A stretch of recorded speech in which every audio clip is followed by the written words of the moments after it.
de Brice, Clotaire Oligui Nguema s'était engagé à restituer la dignité du peuple gabonais et à restaurer les institutions. Un an après, qu'a-t-il réellement fait ce général de brigade sur le plan politique et social? On regarde ce reportage de Tankulrik Mungengi.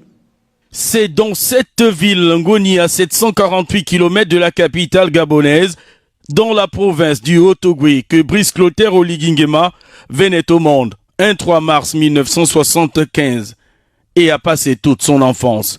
Les notables s'en souviennent encore, comme si c'était hier, du jeune homme plein d'humanisme. À chaque fois que je venais en vacances, je le trouvais avec les autres là jouer au ballon.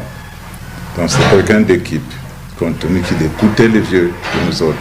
Il ne refusait jamais là où l'envoyait. Nous, au corps de garde, on avait remarqué qu'il avait plein de l'avenir. Depuis ce temps-là, jusqu'à aujourd'hui, il est président de la transition. Il est toujours le même.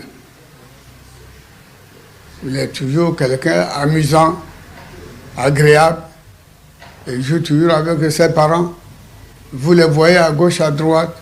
Un homme de parole, selon ces derniers, qui croient dur comme fer à la matérialisation de son catalogue de mesures prises lors de son investiture le 4 septembre 2023.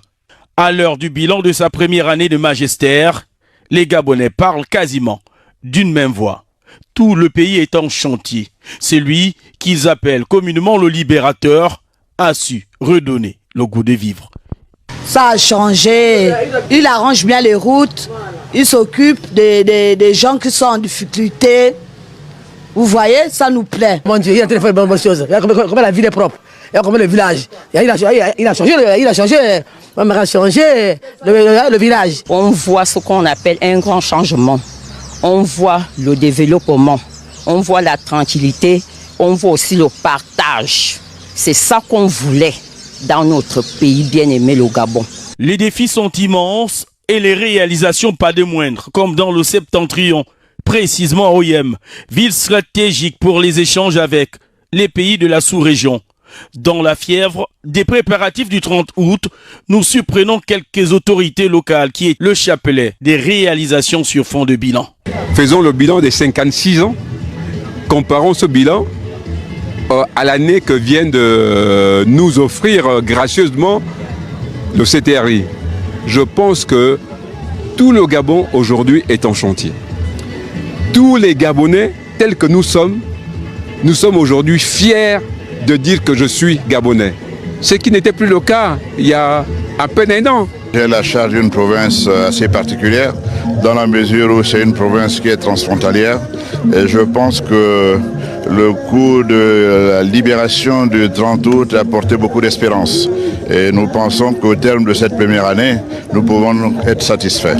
Redonner au Gabon toutes ses lettres de noblesse, le président de la transition s'y est engagé. Renforcement des relations diplomatiques, sacralisation de la parole donnée auprès des bailleurs de fonds. Bref, la liste n'est pas exhaustive. Cependant, sur la lutte contre la vie chère et le chômage, la mayonnaise tarde encore à prendre.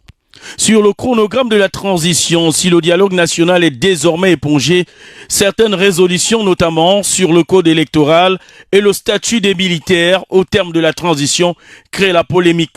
L'adoption de la future constitution, dont le projet n'est toujours pas connu, plonge les populations dans un flot artistique, au regard des multiples croisades pour ou contre le oui.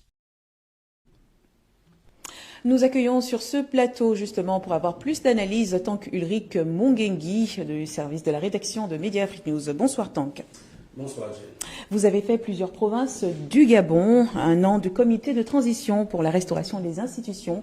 Que disent les populations sur certains chantiers engagés, sinon certains chantiers déjà réalisés? Effectivement, Jane Libis, nous revenons d'un long périple qui nous a permis d'ailleurs d'aller au plus profond du Gabon, toucher les réalités des populations, mais surtout recueillir également leurs avis sur cette question d'une importance capitale. Il s'agit bien sûr d'un an de magistère du CTRI.